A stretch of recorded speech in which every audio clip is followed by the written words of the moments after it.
Thank you, thank you. If you can begin to take your seats, we want to maximise all the time that we have here together.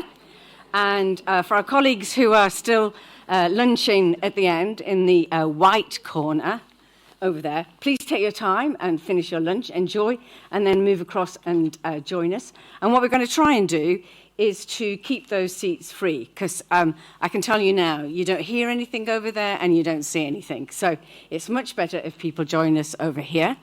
So I'm just going to give a couple of minutes before we do some introductions and let people take their seat. I've got a massive clock down here that tells me exactly what time it is.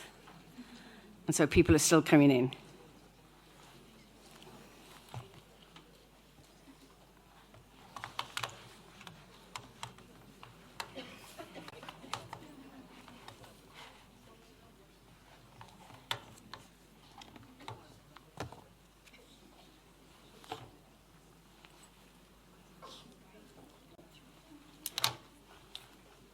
Thank you.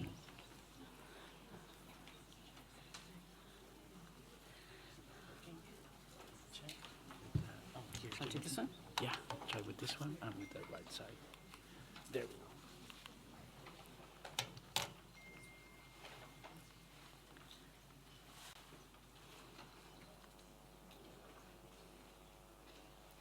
Well, that got everybody quiet, didn't it? Yeah. 1 minute to go. And quiet. Thank you. So, shall we make a start? 1 minute early. Let's start, which is quite an unusual thing for SIOP. So let's start early, maximise the time that we've got together. So, some slides up here, but first of all, I'm going to introduce myself as a co-chair of today with Amita. So I'm going to say that my name is Faith Gibson. I am a children's cancer nurse and very lucky to have been part of SIOP for many, many years and have been very fortunate to be part of the first round, if you like, of the Women Leaders Group, and my term of office is up, and we're going to say a little bit more about that in a second, and I'm going to co-chair this with Amita. So Amita's going to come here now and introduce herself properly. So hi all, I'm Amita Trehan. I'm from India, and we had this, the Women Leaders group started about 3 years ago, and it's been an absolute pleasure. As Faith said, it's really been wonderful getting all the ladies together, and essentially it was to encourage all of us to be like, power women. We are, but we forget we're power women. Thank you. I have to keep moving this around because obviously being height challenged, it's quite tough. So I'm going to move this up just a little bit. So welcome everybody. I hope you realise that you are at the Women Leaders of Paediatric Oncology session and you don't need to move anywhere else. I'm looking around. No, everybody's happy. Thank you so much. So if you've been at a number of CEOPs, you know that we've done a number of different things in terms of engaging with the audience. And we've had some individual speakers here which have been massively enthusiastic about, and we know that you've carried on talking about some of them. And we've got something slightly different today. Some of you may have joined us on Sunday, and we had a whole workshop, which was fabulous. So we're carrying on with so that kind of drip of stuff. And today we are very excited to be joined by 4 fabulous women who are going to talk about their narratives. Now, I did write some notes because some of you will know that I'm inclined to go off-piste and not say what I'm meant to say. So I'm going to try and say what I should be saying instead of what I think I'd like to say. So myself and chairs, we're all up here today, and the idea is that it's a discussion. You're listening, you're very privileged to listen to the stories of 4 women, and this is your chance to think about some of the challenges that they might share with you, some of their top tips, or some of the things that you might think that you are challenged with. So they're going to be talking about things that they've done in terms of personal leadership and what they've done for others in their organisation. And I will say you are privileged to hear these stories. So we want to encourage you to listen and to think about the kinds of questions you might like to ask them. So we will hear about, I know what we're going to hear about, is the impact that they have had. We'll hear about their personal stories as well as their team stories. And we'll hear from a group of women who are confident in their field and will confidently share their stories. But I want to make sure that we do have time for discussion, because today is all about us all learning, irrespective of what our professions are and where we sit in our organisations. It's all about us coming to learn together, which is fabulous. So they each have about 15 minutes to share their story. It may not go to plan, and it may not be quite 15 minutes. It might stretch to kind of 20 minutes, so bear with us. But we have a decent period of time to have some discussion. So I want you to be thinking as they are talking too about the kinds of things, thinking of yourself and the organisation that you're in terms of the kind of advocacy role that you have and how you may empower women around you. So I'm going to move on to the next slide. So I'm going to tell you a little bit about these 4 women. I'm going to move that out of the way. So here we have, I'm sure known to many of you, is Julia Challoner, who, well, you can read that yourself. We have Julia Challoner, we have Shalina, we have Joyce, and we have Marta. All women who've been instrumental in their specialty, in the work that they do, and that is what they're going to share with you today. What we've agreed we'll do is they will come up, they'll do the introductions themselves rather than us jumping up and down. They'll introduce themselves, they'll tell their story, and then we'll just move on to the next person, seamlessly moving on to the next person, and then we'll have time for questions. So you're very welcome. Everybody is welcome here, and we look forward to our discussion together. So thank you so much. Oh, no, I forgot a main thing. Look, see, that's what happens when you don't read your notebook. Okay, so I've been incredibly lucky to be co-chair of this group with Sarah, who's down the front here. And now there is Liz, who's now joined. So we have a new co-chair, very enthusiastic. And I don't know whether we'll always continue with people who are 5'3", 5'4", and who have bundles of energy. But long may it continue. So, and I'm handing over to Liz, and it's going to be a fabulous term of office and more work to be done, of which we want to take you along with us. So thank you, and I am going to hand over to our first speaker, who is Julia Challoner. Thank you.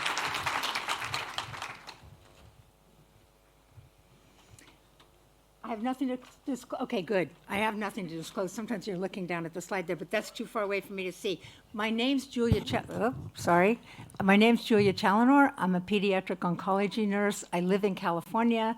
Actually, it's called the Republic of California, officially. But I don't work there. I work in low and middle income countries across the world, or less low. We have plenty of plenty of limited resource areas in my country, but my work has been overseas in Latin America, Africa, and most recently in India. And I'm here to share my story. So you may have heard Mao Zedong had a saying that was pretty popular about, I'm going to say 10 years ago, and it said, "Women hold up half the sky." But in this image, you can see that with some difficulty, because women are not always untethered when they hold up half the sky. Nevertheless, sorry, I think I have lost my slide. There we go.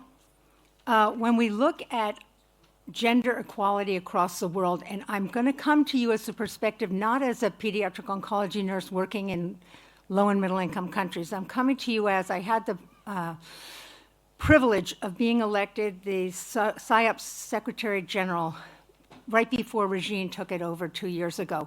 And when I was told that I should consider running by somebody who was not a nurse, they said, "You've got to be joking. They'll never, ever, the physicians will vote for a nurse to be a Secretary General. It's never happened."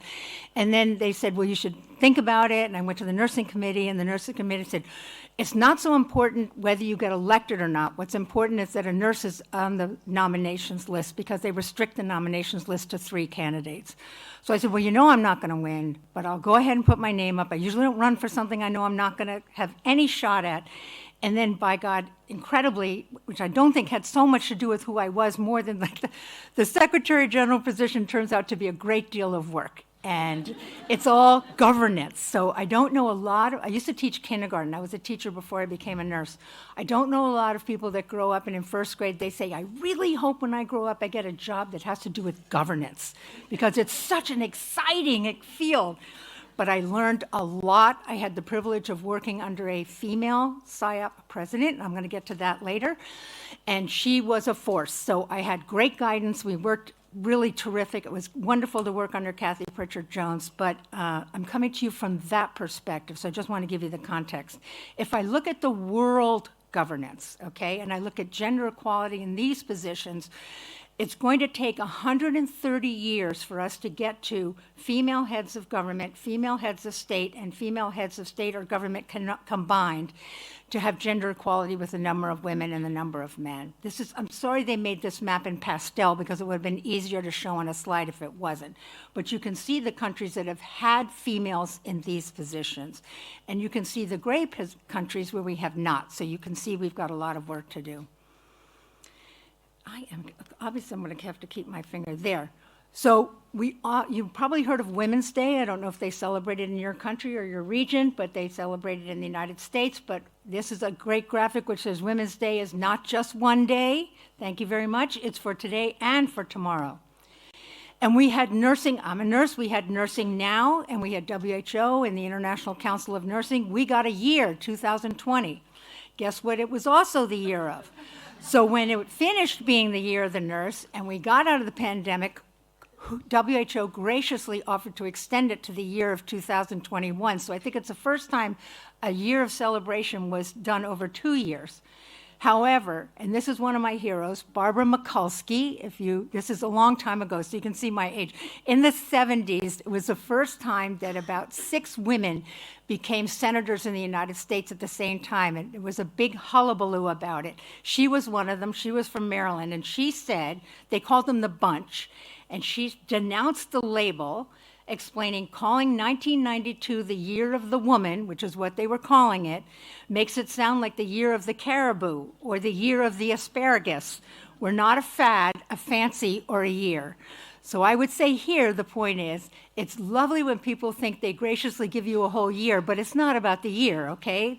We're not babies. This is about way beyond 1 year. So let's look at PSYOP. PSYOP was actually begun by a woman, Odile Schweiskus, started it, and she was the first president. Out of all the presidents that we've had at PSYOP, 6 have been women. The map shows you where they've been from. And we've had, if we count Rob, who's coming in as the new president-elect in about a few days or hours maybe, we're going to have our 18th male president. So what's wrong with this picture? I think they're fantastic, but I think there's no equity there. So what I've learned is, and I'm setting you up for what I'm going to say next, is don't take no for an answer.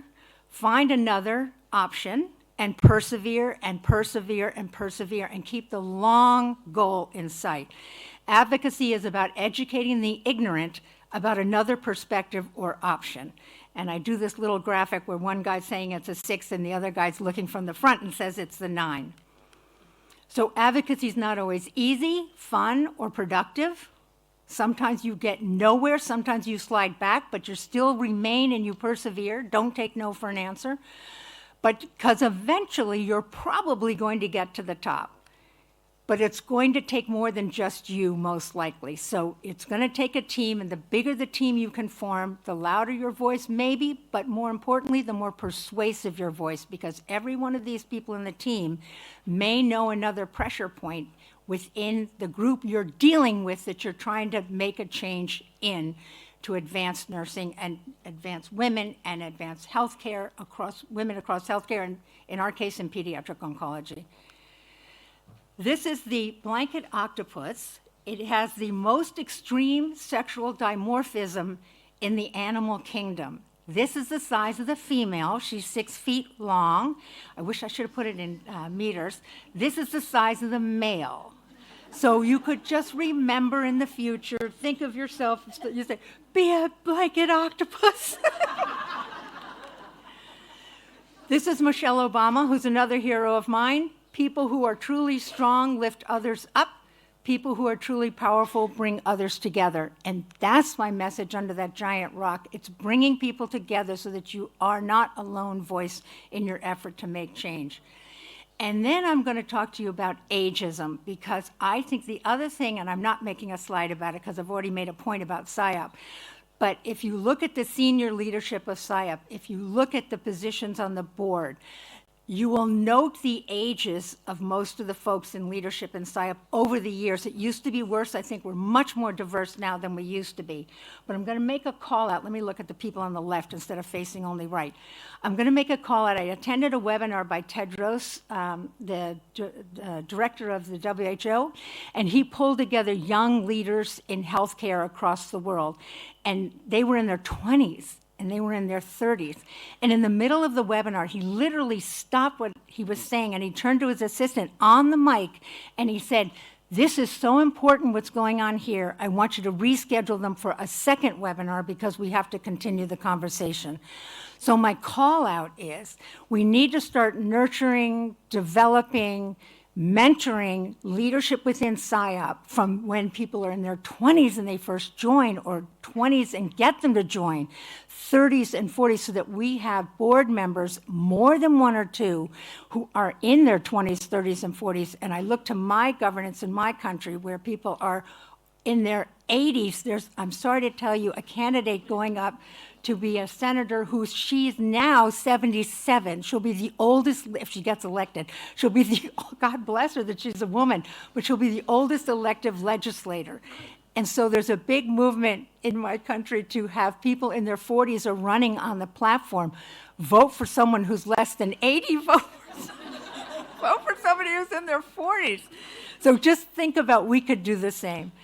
And finally, here's the SIOP presidents. Over the last 55 years, we've had 6 female presidents.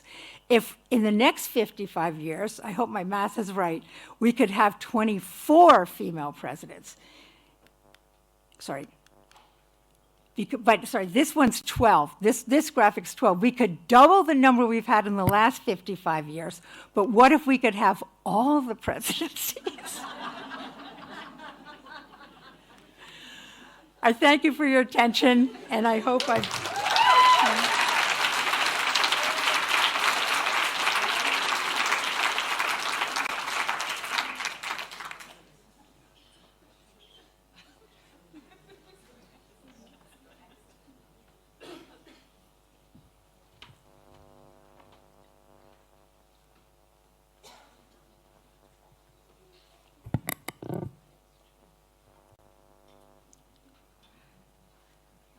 It's an absolute honor and a pleasure to be here in this gathering today.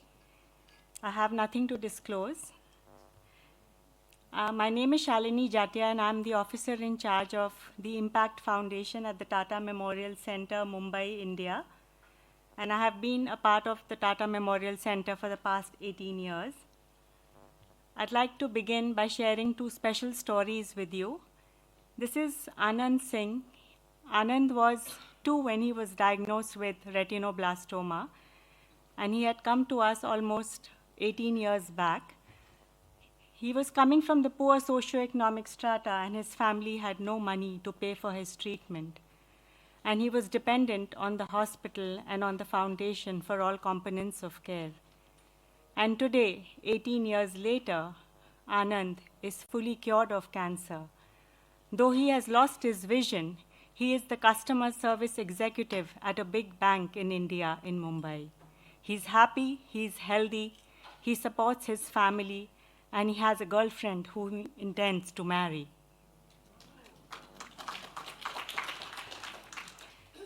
The girl in the blue is Babita. When Babita came to the hospital almost 15 years back, she was diagnosed with a germ cell tumor.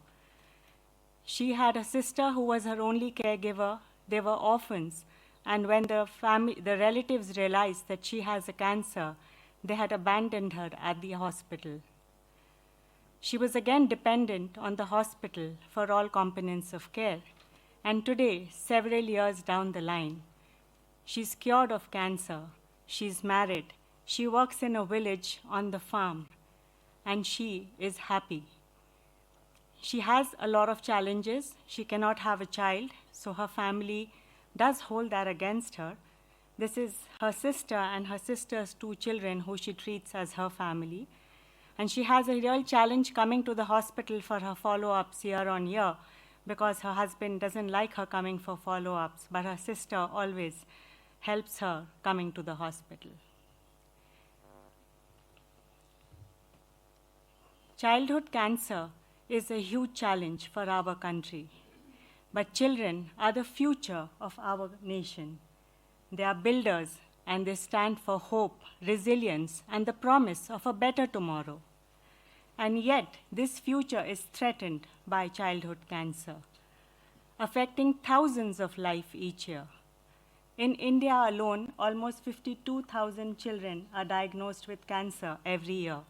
And unfortunately, only 50% are able to reach hospitals for treatment. At Tata Memorial Center alone, where I work, almost 4,000 children are newly diagnosed with cancer every year. We have 9 hospitals across 7 states of India, making it the largest cancer center in India. In 2008, out of the 1,000 families that came to the hospital for treatment, 250 families left with their children, knowing that their children would die due to lack of treatment. We wanted to understand the parental reasons for treatment refusal and abandonment. So we did a survey and we called up all the families who had abandoned treatment for their children. I myself made calls to 300 families. And we documented the reasons to understand these parental problems. And the 3 primary reasons were financial constraints, resorting to complementary and alternative therapy, and lastly, lack of belief in the curability of cancer, which was stemming out of poverty and illiteracy. In order to combat all these reasons, we then set up the Pediatric Foundation at the hospital and called it IMPACT. IMPACT, an acronym for Improving Pediatric Cancer Care and Treatment. I joined Tata Memorial Center in 2007 as a full-time volunteer in pediatric oncology. I served as a volunteer from 2007 to 2014. I come from a very conservative Indian family where education was not a priority. So when I joined Tata, the only degree I had was an undergrad degree in business. Not enough as compared to all the people around me, highly qualified, lots of degrees, and lots of years of experience. But what I had was a lot of compassion, grit, determination, and I was ready to put in a lot of hard work to change the cancer landscape in my country. We set up the IMPACT Foundation and started providing holistic care to all the children coming to the hospital. While we were already having a multidisciplinary approach towards treatment, we set up a very strategic and a holistic support system. And this included all components of care, including financial support, accommodation, nutrition, travel support, bereavement, education, survivorship, and so on. We started taking very strategic steps towards making a huge change in the cancer care in India. We first set up a team of data managers, and with the help of a formula-based software, we started tracking all the families that were being registered at the hospital since 2010. And with the help of this software, we continue tracking them lifelong. We started having social support group meetings, and this included the doctors, the volunteers, the counselors, and all the non-government organizations that were willing to support pediatric cancer care. This group meets once a year for the past 14 years and discusses every newly diagnosed child so that they can get help immediately. Lack of blood and platelets was also a huge problem, and parents traveling thousands of miles and coming to the cancer centers were not able to get friends and relatives to donate bloods. So we reached out to colleges and corporates and started building a platelet donor registry. Our dependency on the replacement donors slowly declined, and the voluntary donations are almost 99% of all our requirements today over the past 15 years. Every single day now we have almost 25 volunteers who walk in to donate platelets and ensuring that no family has to go looking around for blood and blood products. At any given time, we have almost 650 children who are on active therapy at the hospital, and they need a home to stay. So we have partnered with several organizations to make sure that the children have safe and secure housing while on treatment. Several of my friends are here today from India.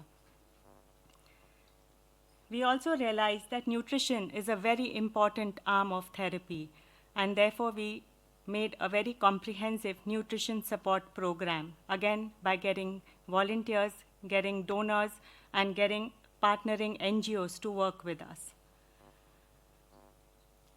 Another very important part of the care that we offer is bereavement support. This is something that I learned at St. Jude Hospital way back in 2014.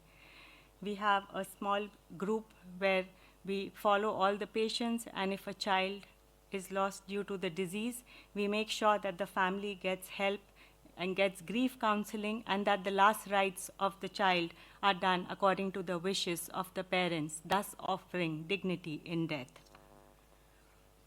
We also wanted to make an environment which was very close to normal for children while they were on treatment, and this led to the initiation of the Impact School program. We have classes in the OPD and in the ward, and we have several teachers who are there Monday through Saturday teaching non-formal education to the children. We've also partnered with an organization which gives a certificate to children if they attend classes regularly, thus ensuring that children have continuous education and they do not miss a school year once they get back to their villages post completion of treatment. And another program that we started with the help of donor support last 4 years is giving education scholarships to our childhood cancer survivors to ensure that they are able to get the financial support to pursue higher education. We also extended our school program to sports. Today, we have hundreds of children who are participating in national and international sporting events, and we have several champions that make India proud. Our total requirement to ensure that all the children who come to the Tata Memorial Center get timely and quality treatment, the total requirement is almost $10 million annually. And today, with the help of all the donors, which is the government, the corporates, the non-government organizations, and all the individual donations that we get, we are able to raise almost $8 million annually.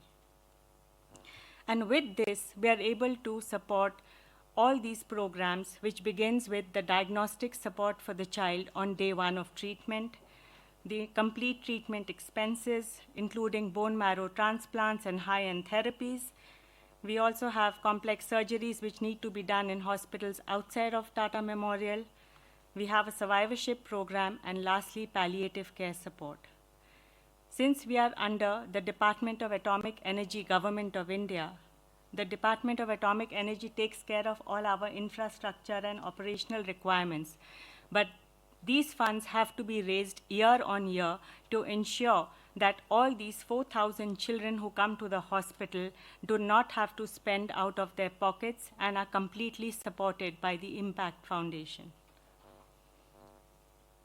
This is the funds that we have raised over the past 15 years after setting up Impact Foundation. We also have a very advanced and a very detailed survivorship program which is run by our doctors, and it's called the After Completion of Therapy Clinic. and we ensure that the children who are registered post-completion of treatment keep coming lifelong for their follow-ups. A reason why they would not come for regular follow-ups was because of travel expenses and the expenses that they would incur for all their diagnostic tests. But now the foundation takes care of all this, ensuring that children do not miss their follow-up appointments.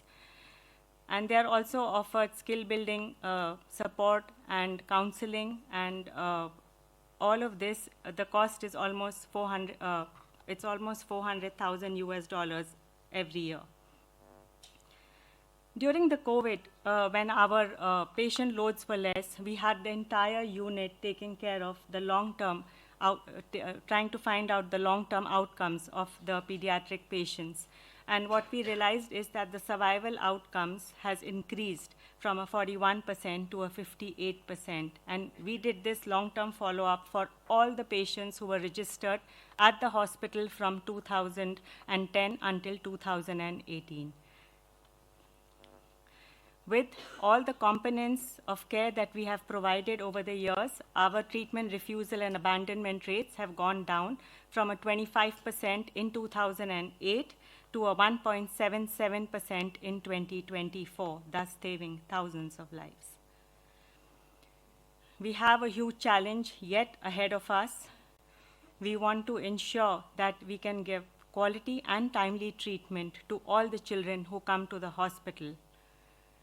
We are also grateful to the partnerships that we have with all the international organizations and the other healthcare institutions.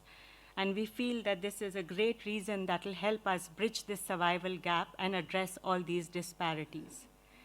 We also stand very aligned to the cause and to the mission of the WHO, the GICC, and also India's plans of national development. And we feel that together we can ensure that childhood cancer is a battle that can be won. Thank you.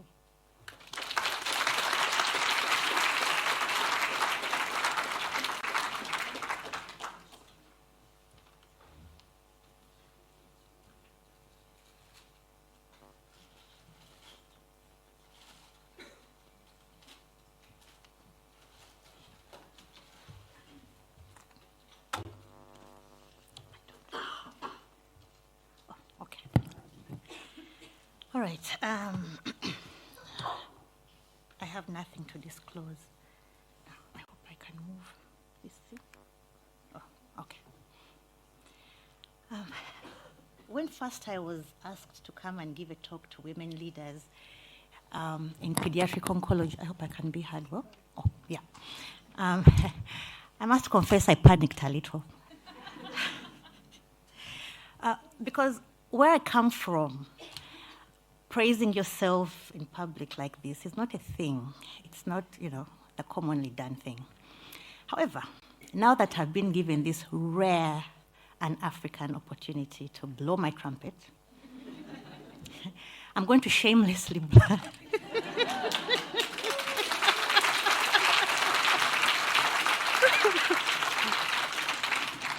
I'm going to shamelessly blow it. And then afterwards, I'll pretend I said nothing. All right. All right. Now that I've blown my trumpet, I can now tell you the song that I was playing. All right. For many of us, advocacy starts with finding your voice, and kind of learning to speak up in, however softly for most of us, in spaces where you once, only whispered. So now I want to tell you my story with advocacy. When people hear that the Uganda Cancer Institute, where I come from, sorry, I didn't introduce myself, I'm called Joyce. I'm from Uganda Cancer Institute. So when people hear that our institute runs one of the largest pediatric oncology services in the region, last year, more than 750 new children and adolescents. They might be tempted to think that we've always been like this, when actually we haven't.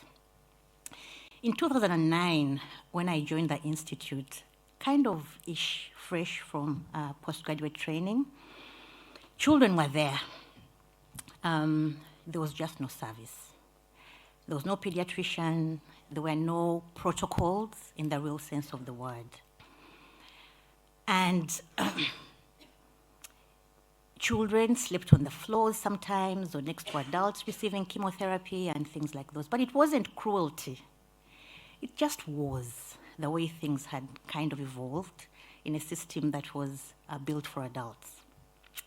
But it's very ironic that the Institute, and this is a short like from about 2009, was founded in 1967 as an institute to look after or to conduct research into bucket lymphoma in children. So it is safe to say that pediatric oncology was there first. We just lost custody of our building for about, well, I don't know, 3, 4, 5 decades. But we were there first. So back in 2009, it was very difficult. I used to ask myself questions. Why are children treated like little adults? Why are they on the floor? Why are they invisible? Because there were pediatricians in the country, they were just invisible. I used to ask myself questions like this. So for me, advocacy started even before I had a title. I was like at the bottom of the food chain at the Institute. I didn't even really know what advocacy was at that time. It really started as a sense of discomfort, asking myself those questions. And so advocacy, to me, started off as conscience. It's difficult for me to describe advocacy at that time. It started off really like a sense of discomfort, and it gradually grew. So in that time, obviously things were like that. I didn't quite know what to do. I was a bit lost, and subsequently went for training. And when I came back in 2012, I had so much energy, I thought that now I'm going back to actually practice pediatric oncology, which was so far from the truth. I really went back to build it. And I remember in 2012, there was a huge hullabaloo. The Institute had just acquired semi-autonomy from the National Referral Hospital. And what this meant theoretically is we could request medicines from the national medical stores directly. We were in control of our own budget. Things like those that meant very little to us as pediatric oncologists, because our problems were smaller, stickier, things like we needed blue and yellow cannulas, not just the pink and gray ones. We needed our own space. We needed nurses. We needed antimalarials in pediatric formulations. Those are the kind of questions that we actually, problems that we had, not ordering for drugs and stuff like that. But back then I had power, but no authority. I had knowledge, but I had no, leverage. And I was supervised by adult oncologists, very politely. They were well-meaning, but they didn't really understand that children were a whole different world. And so I did what I could at that time. I built brick by brick, relationship by relationship, and I called it push. Persist until something happens. And so I invested in relationships, and you can see that picture there, Mariam wave. Mariam is somewhere in the... Yeah, so on that ward, we were really a family. We laughed together, we plotted together, we celebrated little wins together. What that time taught me is that, even without authority, you can actually lead by caring. And that advocacy doesn't always have to be standing on a pulpit, roaring. Sometimes advocacy just builds, brick by brick. And so if those early years in 1967 was conception, and the 2009 when I came was embryonic stage, 2012 was when we were born as pediatric oncology at the UCI. So when you don't have authority, you can lead through care. And you don't always have to protest with a placard. Sometimes you just need to persist. And so we persisted until something happened. And in 2015, finally, after being internally displaced persons in the institution with no address, we were just in the space, something big really happened. We then finally got our ward, 40 beds, and later on opened our outpatient clinic, which was massive. We now had an address. We could be found somewhere. It gave us visibility, it gave us legitimacy, and above all, it gave us a seat at the table. And with that came presence, and with that came influence. So pediatric oncology grew, it thrived, until by 2017, she had become a teenager. We were confident, we were restless, we were eager to, test our independence. But like all teenagers, we quickly encountered the turbulence of growing up, because we realized that with success comes attention, and not all attention is kind. So this period of time between 2017 and 2021 taught me some of the hardest lessons of my life, of my career. And on the surface, we looked like, we're successful, but deep down in our service, there was a lot of difficulty. I call this time the era of the pirate collaborators, because we looked successful and all. So we had these people come with roses, champagne, promises, But meanwhile, they are wielding these massive sledgehammers back here, waiting to whack you on the head with the sledgehammer, and they did whack us sometimes. So this was duplicity, deception with diplomacy in equal measure. And we learned in those years that not all collaboration is collaboration. Sometimes it's extraction disguised as collaboration. And so advocacy for us at that time took the form of standing your ground, even when it cost you popularity, and saying no very politely, very gently, but very firmly. And I also discovered that advocacy isn't always about the children. Sometimes it's about protecting the integrity of your service, of your institution, and of our voices as Africa. So this also came at a cost, a personal cost. Sometimes it felt lonely, kind of like standing and trying to push the door to the keep it shut with all your strength. Meanwhile, on the other side, there's a storm that's raging, and you're really trying to keep it shut. And sometimes, to me, integrity felt very heavy. I felt like I was being crushed under the weight of not compromising when there are easy solutions and the children are waiting. But I discovered that these easy solutions that undermine sustainability are a trap. So it's better to learn how to fish in your own pond, even if that pond has murky water, than to forever depend on borrowed fish from clear foreign waters. Because that pond, even with its murky waters, is your pond. And it's the only pond that you have. And therefore, advocacy in this era, to me, meant helping your system learn to sustain itself, rather than cultivating dependency, disguised as, generosity.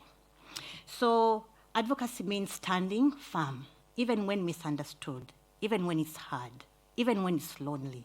Keep that door shut, because if it falls, everything behind it falls too. And so storms grow us. Around that time, my advocacy also changed a little bit. My journey, it ceased to be advocacy in action. Gradually, it became advocacy through others. I found myself in a different space in this time, still around 2021-ish, in boardrooms, in meeting rooms, with a different language. And this is the language of fiscal years, budgets, frameworks, things I didn't quite understand. But I also knew that to advocate well for my constituency, I needed to learn this language very quickly. I also discovered that to advocate effectively, I must be in that room where the cake and the pie is being divided, because big decisions were being made that affect my constituency. And if I absented myself from that room, I couldn't even turn back and say, oh, we are disenfranchised, when I had the opportunity to be in that room and get a slice of that pie. So, and that also came at a cost, because as a clinician, your first love is the bedside. And so to me, those days, it kind of felt like crossing over to the proverbial dark side and selling your soul for meeting rooms. It was very difficult. People may not understand that change, but it's very difficult, kind of like sending your son to college for the first time. And you're kind of worried that you won't be nearby, but then again, your child needs to grow. So that felt like that for me. If I'm not on the ward, will they make mistakes that I won't see? Perhaps something will be missed. And that to me was really hard. Until a friend comforted me and said, look, if you're the only doctor at a scene of a bus accident, you don't now run and try to fix the fracture, patch up the wound. You grab a megaphone, look for the highest hill, and bellow through the megaphone and issue instructions. So really that's leadership, painful, but for greater reach. And so I learned this language. I learned how to communicate children's pain in the language of indicators, outcomes, return on investment. And it paid off. For example, for the first time, children got mentioned in the cancer control plan. However, we were just mentioned. We were not budgeted for, we were not included in anything else, but at least we were mentioned. And that was very important for me. And so by 2021, we had matured. I need to move very quickly. I don't know how many minutes I have. 2021, we had matured. Oh, I still have 6 minutes. Okay, good. 2021, the Institute's Pediatric Oncology Service had become a national flagship. It was organized, it was structured, it was expanding. Advocacy was no longer about, quarreling for space, haggling for, cannulas. It was now about building systems. And so in this time, for example, the second version of the National Cancer Control Plan, we were meaningfully included in the costed framework, and 8% of that budget is ring-fenced for us. Massive, massive, because of advocacy. And so around this time, we had kind of come out of the pirate years, and collaboration is now more about alignment, about mutual respect. We've also learned how to collaborate very effectively with civil society. And for the first time, we can talk about things like family support. We can talk about survivorship programs, things we always only dreamed about. And these are now possible for us because of advocacy. And so I've learned in a way that advocacy and leadership are kind of one and the same in many ways. And, when advocacy matures, it ceases to be about your vision and imprinting it on others, but rather building an environment where other people can build their visions and you supporting them to realize those visions, so that you close the circle now. It's like you lead to advocate and you advocate through leading. It kind of becomes difficult. That circle closes. I don't want to close without speaking about one thing, and one of the most important things, which is neglected a lot, and I'm a culprit: self-advocacy. It is the most important form of advocacy, and yet we forget it, and it is the least practiced form of advocacy. Guarding your integrity, guarding your learning, and guarding your energy. because the higher you go, the more people would drink from your well, and the more causes need to drink from that well. And so if you're not careful and you don't replenish that well and it goes dry, then the village will have no water. And if you continue to not look after yourself, your rest, your self-renewal, even the wall of the well will crack. So if I could tell one thing to my younger self, it would be, don't worry. Look after that well. Guard your energy. Guard your integrity. Guard your learning. Look after that well, and it will also look after you. So sustainability begins with staying whole. So if I were to ask all of us ladies, what are the ingredients of advocacy? To me, there are 4 things. Grit. Being able to stand firm, even when the system resists you. Grace. The ability to disagree without dishonoring. Conviction. Staying true to that compass, even when the applause has gone away. And restraint. Knowing when to stay silent, or knowing when to speak loudly, and when silence speaks louder. So those 4 things for me have kept me going more times than I can count. And these are not feminine traits. They are really human traits. It's just that we, women, practice them with more artistry. So my journey with advocacy has been a very interesting one, from conception to birth, to childhood, to teenage, and maturity. And therefore, when children no longer need advocates, that will be the sign that we all led and lived well. But until then, we must keep pushing. We must persist until something happens. Yeah, thank you.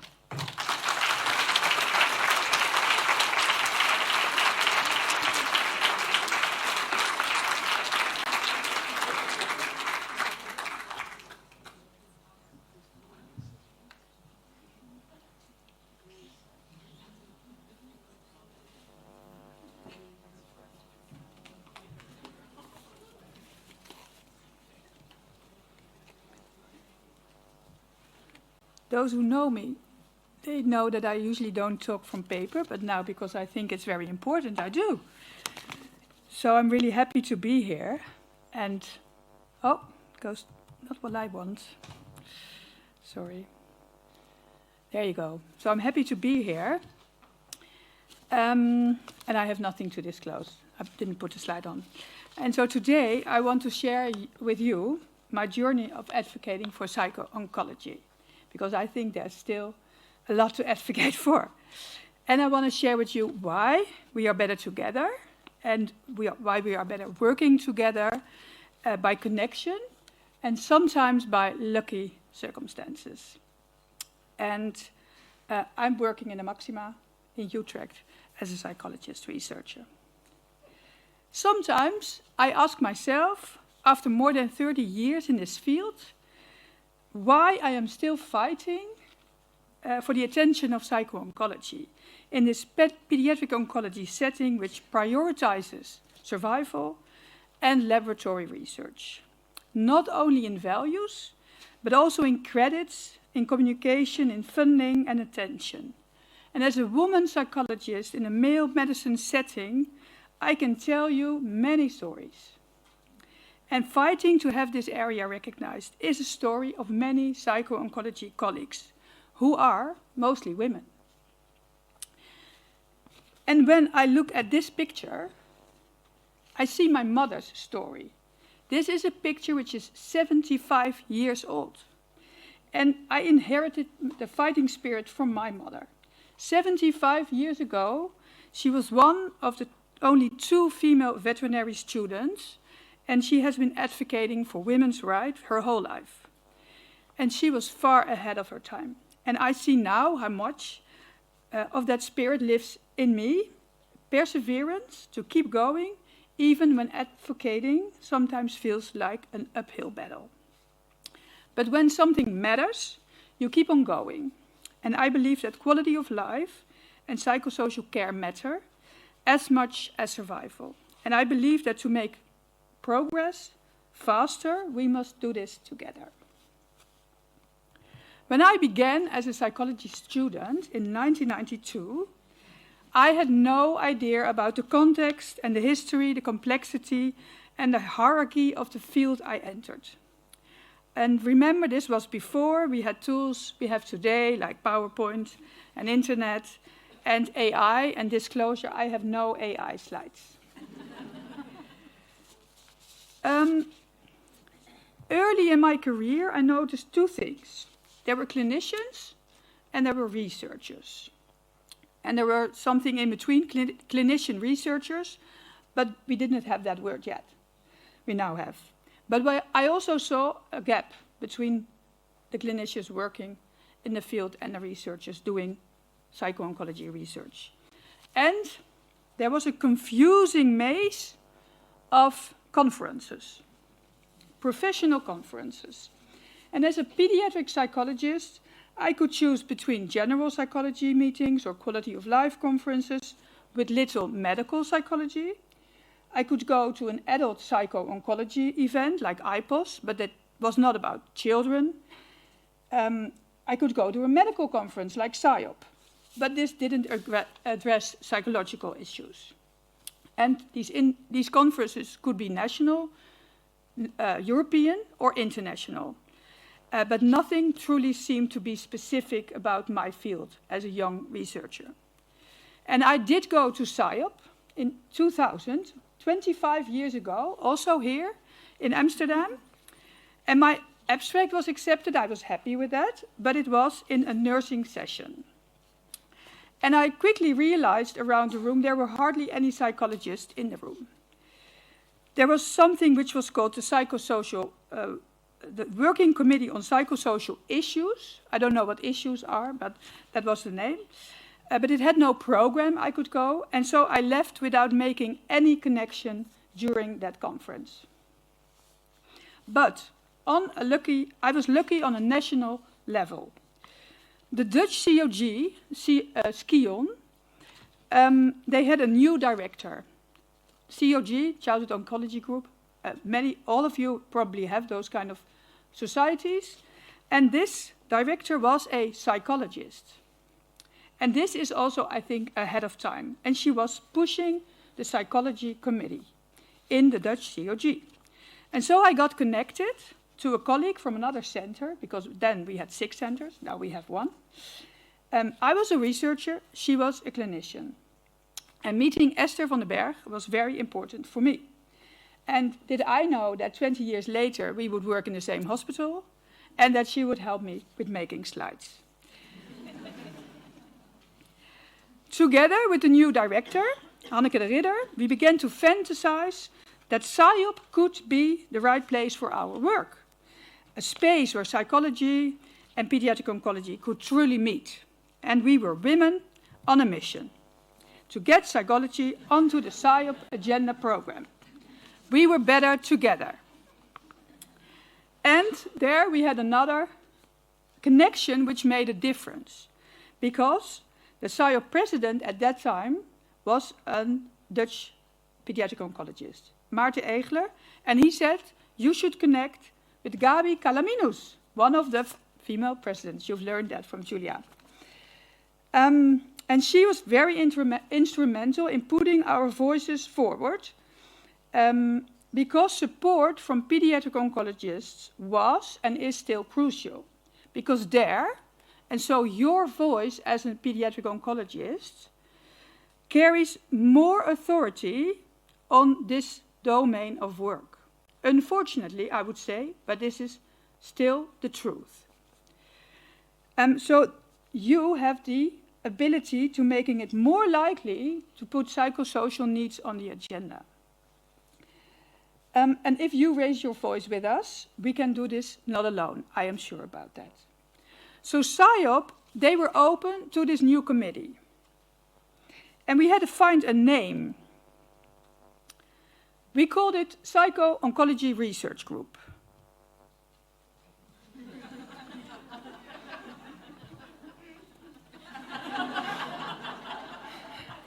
So we came with a better name.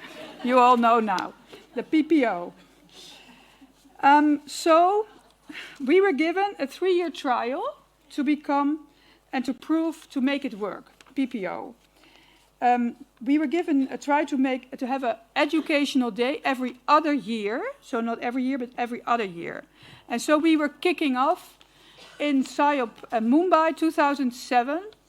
This is Esther and me in front of the agenda, and we had a room at a different location of the venue. You could not find it. It was very small, but it was there. There was a handful of people, and we were able to start. And so it wasn't easy, and we had to overcome critical views. We had to pay for lunch ourselves. It was not provided to the PPO group, so we bought it ourselves and brought the shopping cart into the venue. We had to show the SIOP board we had a real audience, and we had to convince that we needed bigger rooms, because we had key people from our field sitting on the floor, Laurie Wiener and Ann Kazak, because the rooms were so crowded in SIOP Boston 2010. And that gave some, we proved it there. That was a good point. So after Boston 2010, it was clear the psychosocial community loved the PPO day. So the abstracts for the PPO increased and memberships increased. So they're also getting a lot of money by us. By London 2012, we were officially allowed to organize the educational day every year. And over time, 17 dedicated committee members contributed to the PPO growth. And to celebrate the PPO journal, I have asked all PPO members to share their favorite memories with us. And here they are on this wall of wonder, some of their quotes. I especially I remember thinking, like Alice in Wonderland, I fell down a rabbit hole and landed in an enchanting academic salon. But what you see when you read this, it's networking, it's support, and it's connection. And that is what this community, the PPO, this committee, has been about from the start, better together. I have been chair for the PPO from the start until 2 years ago, and I left with this certificate, a piece of paper, after 15 years of work, which was given by to me as an appreciation. But this year is special because it's Maria McCarthy, a committee member since the start, 2010. She steps down, and I really want to pay attention to this because we are not always in the same rooms. She really did an a good job for the PPO and has been key doing this. She is a real puppy. She has spent hours and hours, early morning and late evenings on the PPO meetings from Australia. She bridged the two worlds, clinical care and research, a group which is still scarce and of utmost importance in our field. Not without reason, she was appointed as a member of the Order of Australia recently. And I want to thank her for her leadership in the PPO and for her friendship, because we loved always working together. Today, the PPO is stronger and better organized than ever. It has become the place to go for updates in our field and for building lasting connections. Yesterday, the room was packed with the educational day. I think there were still, again, standing people in the room. Today, again, with the free paper session, I saw the same. And I do hope that it is every year after the scientific committee meeting, it's still a question whether the PPO will have a symposium or not, whether they will have a keynote or not, whether they have a meaty expert or not.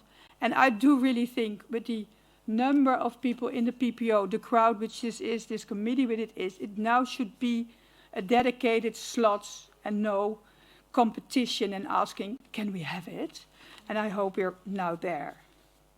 And I can only say to young people here in the room, if you have a mission, do not dare to dream, do not dare to network and make connections, and do not dare to keep on going, like this has been said before. And do it with people who energize you. Because despite we have achieved with this, the PPO on the SIPE International, and the spaces we've created for clinicians and research to come together, still many children and families do not receive psychosocial care, which they need. And services are still uneven, access is unequal, awareness is lacking. And that's why I am not done yet. So I am going to keep on fighting for my next baby. And this is also called impact. You had another, I also had impact. So the coming years, after putting my fighting spirit into PPO, I will lead the Impact U project. It's a project together with SIOP Europe and the CCI. And this is an effort to bring what we learned in research also closer to care and to strengthen the European psychosocial community. And this is closely together with CCI, because we've also learned, of course, we all do, that working together from the start with parents and patients is crucial as clinicians and researchers. So we will map psychosocial services across Europe, looking into the standards in Europe. And we've had a lot of talks about the need of standard psychosocial standards, because only with standards we can put psychosocial care on the agenda. So we need to advocate for this together. But I also need you here in the room. And this is why. I need anyone. We are looking for what is happening in Europe, and we want to build this network. And so I want you, all of you, to take your telephone now, all of you, and take a picture of this slide. And I need you. I won't talk if I don't see everybody with a phone in their hand. I want you to take a picture, either of the QR code or a picture of this slide. Even if you're not from Europe, I am definitely sure you know someone in Europe. Don't tell me you don't know anyone in Europe. So I want you, after this session, send this slide to someone you know in Europe to get this connection working.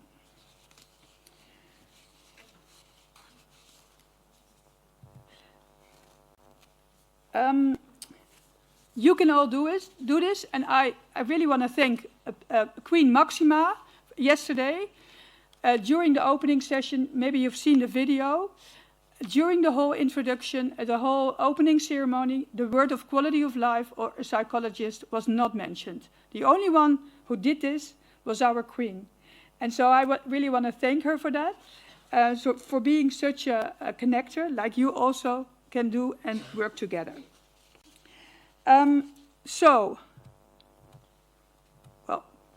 Too quickly. If increased survival is our goal, then why isn't psychosocial care? I just cannot believe it's still not there. It's not a nice to have, it's a must have, it's a need to have. And you can all contribute to this by doing this together. So let's do this together, because we have a lot of work to do still. Thank you.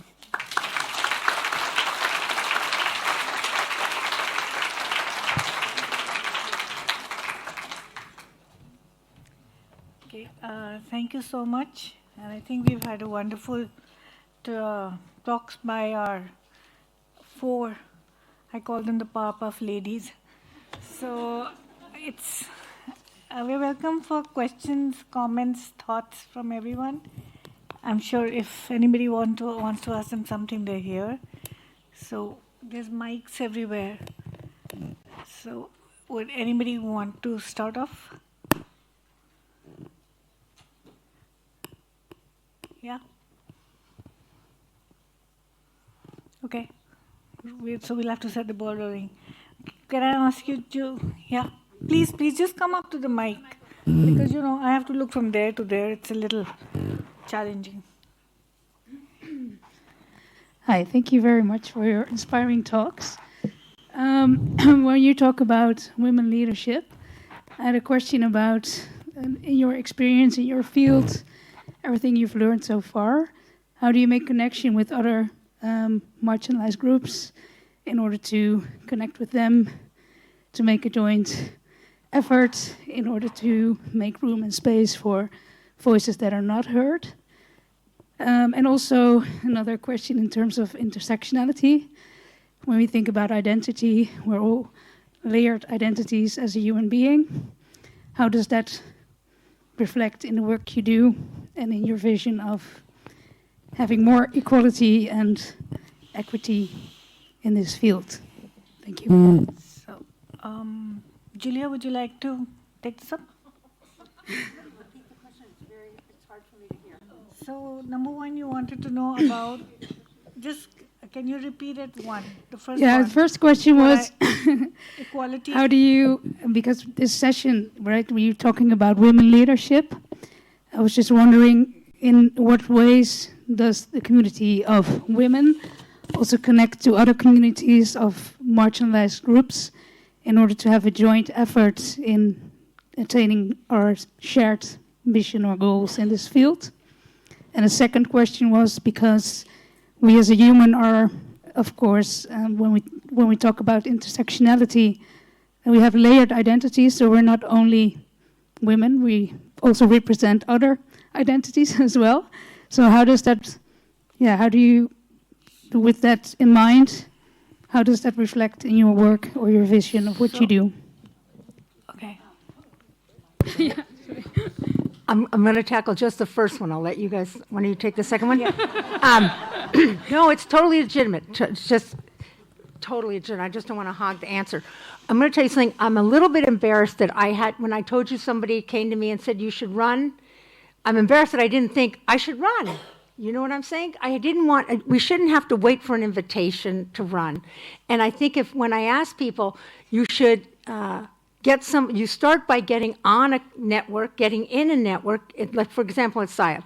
You get in a network, you attend the meetings, you start to see who you can connect with in the chat, who you can connect with if you're at a meeting in person. Ask them who they think you should meet. I mean, it's crazy here, but you spend about half your time trying to find 10 minutes to meet with people you're trying to get connected to. But it makes a difference because you're going to come back to another SIOP and another SIOP. Then you run for a co-chair position, or even before that, a steering group position, right, in one of the networks. So sit on that website and watch when those, or get connected to the WhatsApp group where they tell you when the elections are coming up. Because when you get on the steering group, then you're part of who shapes the program, which is the first step to getting a group like PPO going forward. Then you go on to become a co-chair, because then you're really leading that network to what it's going to do next. And then you can flex your muscles really, and that gives you visibility to others. So if you run for a leadership position, treasurer, there is usually not a crowded field for people running for treasurer. Right? And if you look back who's been a treasurer, they're not always financial experts. Yeah. I lost my connection.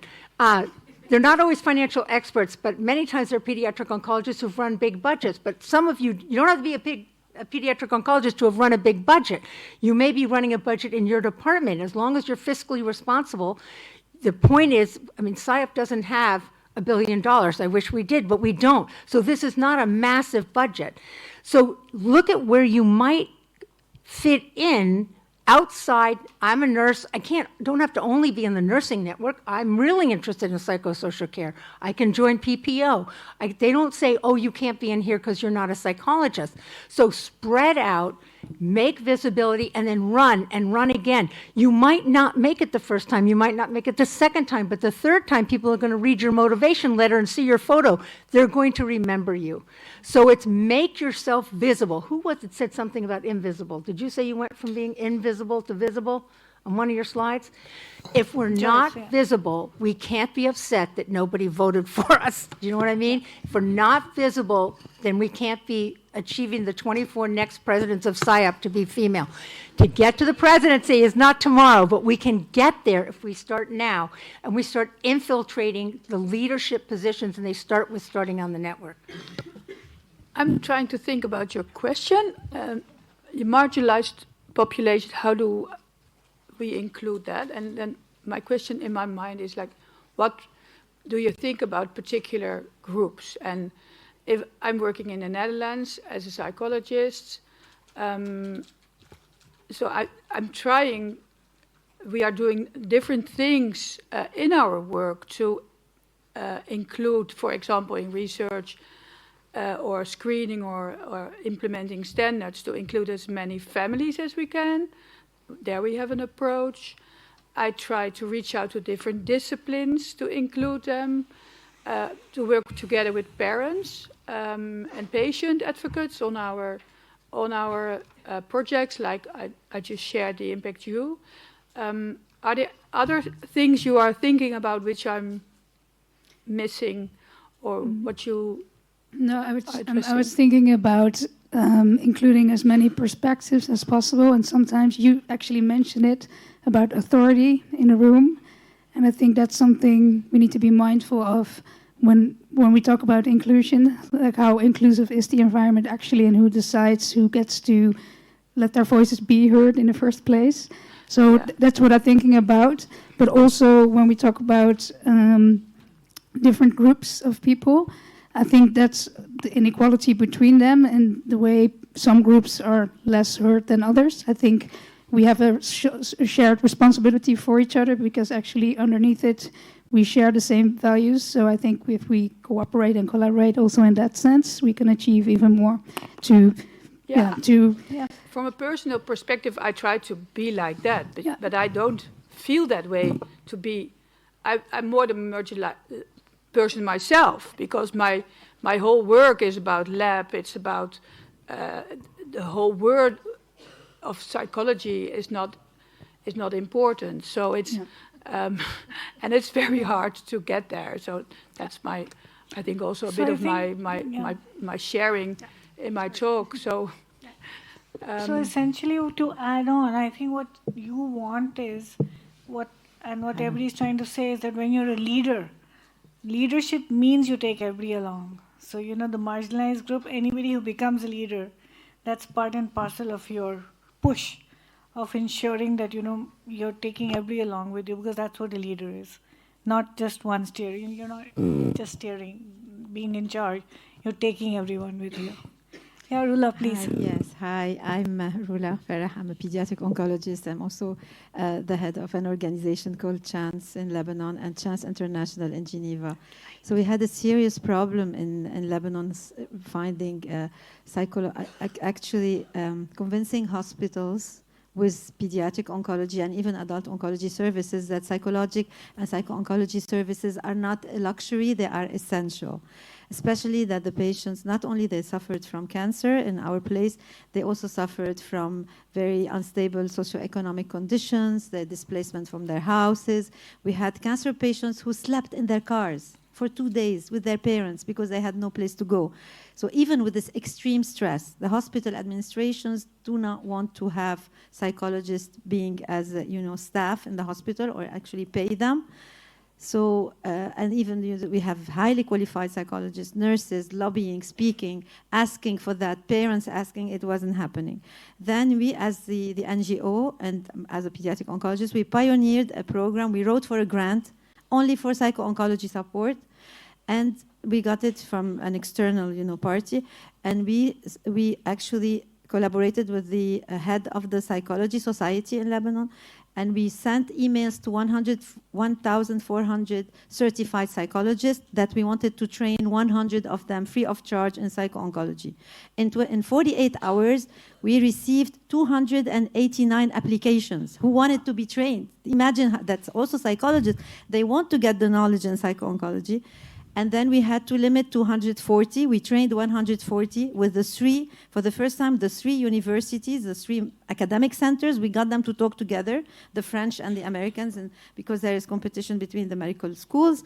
So they got to talk together, and we got leaders, 12 leaders in psychology, to come with us on the training with the NGO, so NGO-led initiative, doctors and psychologists together.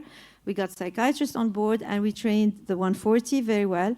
Then we took 25, and the NGO hired them, kind of, paying for the visits of patients, but we outreach, because one of the barriers was financial, but also patients cannot come to the city for care. So it was outsourced, all over dispatched. So they go to a psychologist walking distance from their house. So it was really outreach to them, and it's very successful. And hopefully next year we can show this result, and we're gonna scale it to other countries in Asia. So it's a scalable model, the training. Good and the advocacy. assessment. Yeah. Super. Thank you so much. Excellent. Thank you. Yeah. Yes.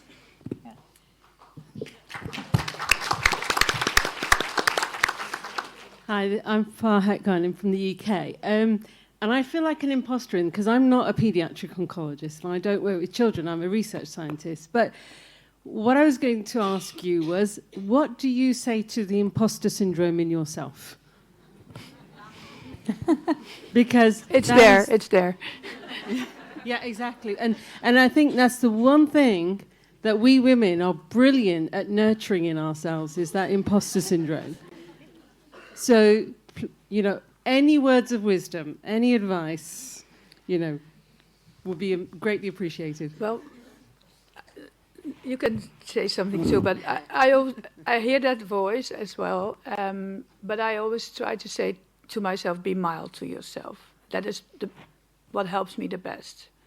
And good is good enough. But it's there, and it's not easy, especially if you work in a setting where your professional work is on the ladder of values is always lower. You have to do it yourself, so you have to have the compliments and the work in your teams and with your colleagues and with your network. So that's why also collaboration is so important. But yeah, be mild. Go Joyce? ahead. Okay. I think the others can add to this as well.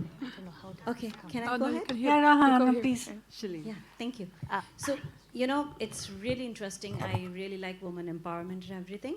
But after 2 consecutive years attending these sessions, I was just wondering, nobody showed us what is the gender distribution among PSYOP membership.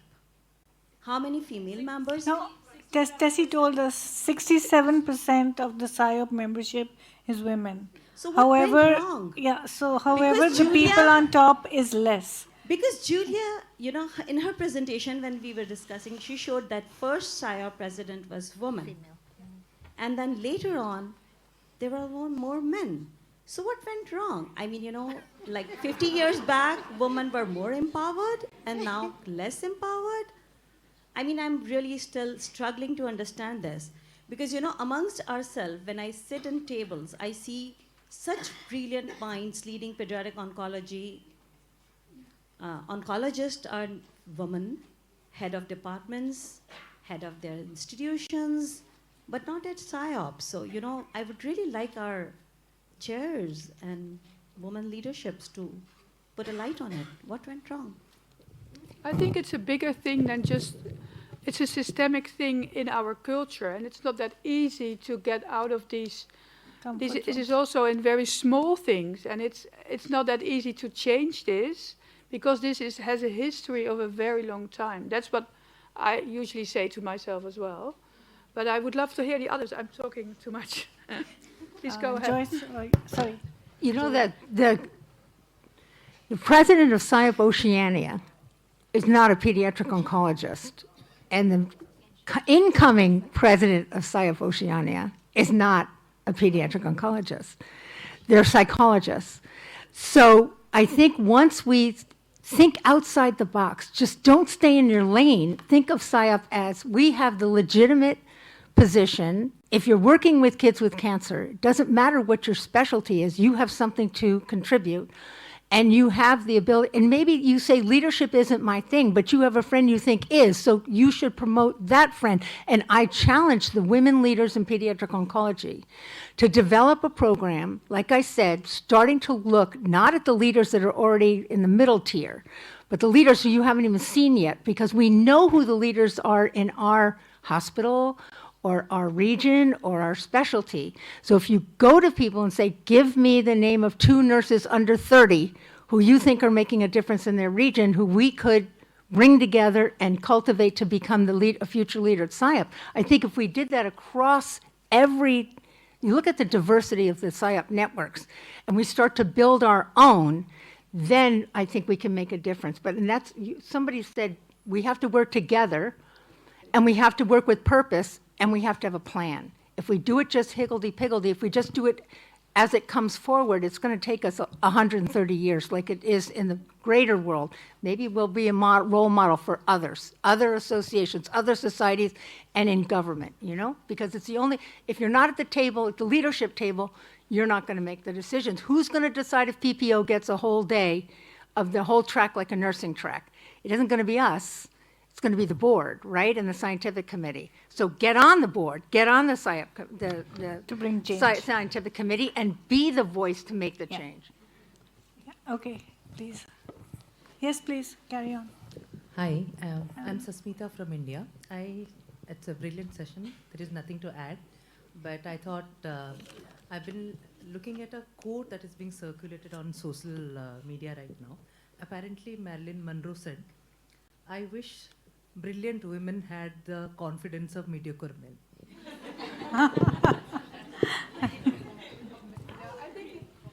Actually, I don't think it's hers. It's someone else, and it's. I'm so sorry. She's American who said this. That we have enough mediocre men in positions, so that is coming from her, I think. Yeah. Does anyone know the name? I had it in my previous version of my slide, actually, but I got it out. I think if someone will just have to ask Mr. Google or Miss Google for the answer.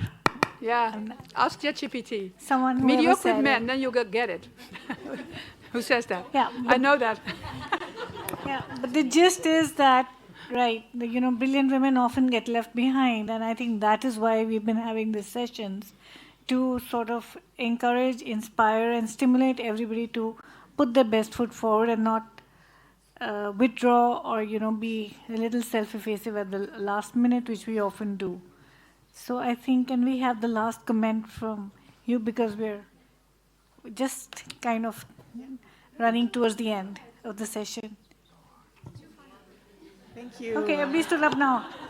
Okay, 1 minute each, otherwise, the timer will go off. Interesting session. I was wondering, to all the young women here, what's your advice regarding cultural expectation regarding the social role of women?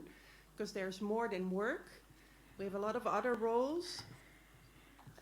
Do you have any advice to us?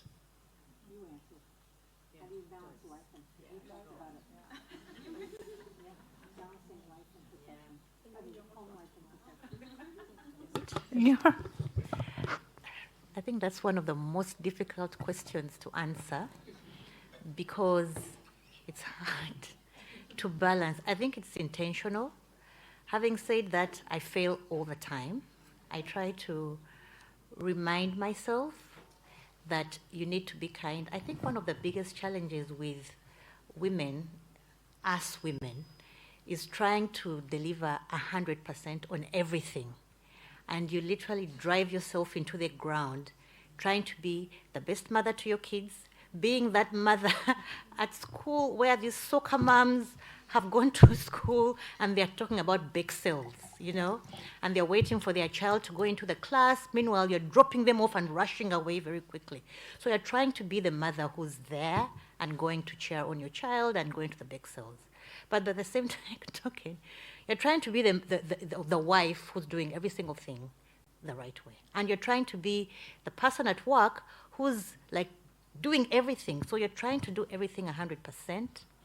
And it's very difficult to do everything 100%, invariably something suffers, and it's usually your person. So I think being kind to yourself and knowing that it's okay to be at 70% across the board, and it's fine. Nobody's dying, nobody's convulsing. You can still, you can still do 70%. We have to remember that we're human and we can't be perfect all the time. We're human. It's okay. Yeah, Nobody's you're still going to perfect, take you to jail. but you're not. You're a human. Okay, the next last one, because before we are evicted from the room. Very scary. Well, pushes me to the mic. Tessie's going to say the last word. You're the penultimate. Oh, that makes me feel much better. Okay. Yeah, penultimate. I'm Louise. I think most of you know me. I'm the incoming chair of Young SIOP, and I just wanted to thank all of you on behalf of everyone for what an amazing session. I think I just had a comment more than a question, which is that how do you go from being a leader at this age and then not be a leader later? And I think so much of it is exactly what Joyce just said, is that we're all trying to do 100% all the time, and at a certain point, my 5-year-old and my 1-year-old are getting in the way of my PhD and my Young SIOP and being a doctor. And that's a reality. And maybe this session is better served by being given to a room not just of phenomenal women, but to the whole SIOP assembly, and to really point out these challenges and to help our community support us through that transition, not just it having all be on ourselves. So I would advocate for having this in a keynote, not just in a separate session.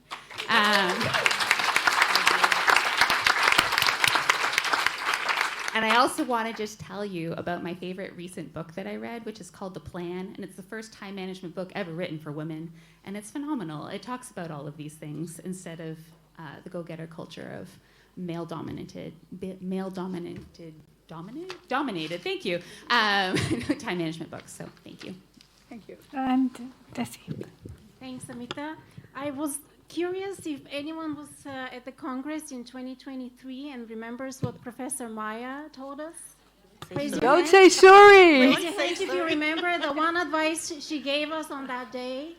That was, do not apologize and do not start your emails with "I'm sorry," because that undermines you as a professional and as a colleague, and no men do that. And then on Sunday, we had a workshop in Utrecht at the Maximo Center, and our trainer told us one thing. Does anyone remember? Raise your hand if you remember. Yes, I'm sure you remember. There were more. There was one thing she told us, and that was learn your 5-minute elevator speech and promote your brand. At any opportunity you get, promote your brand, because there's nobody else who could do it. So I leave you with those words. Yeah.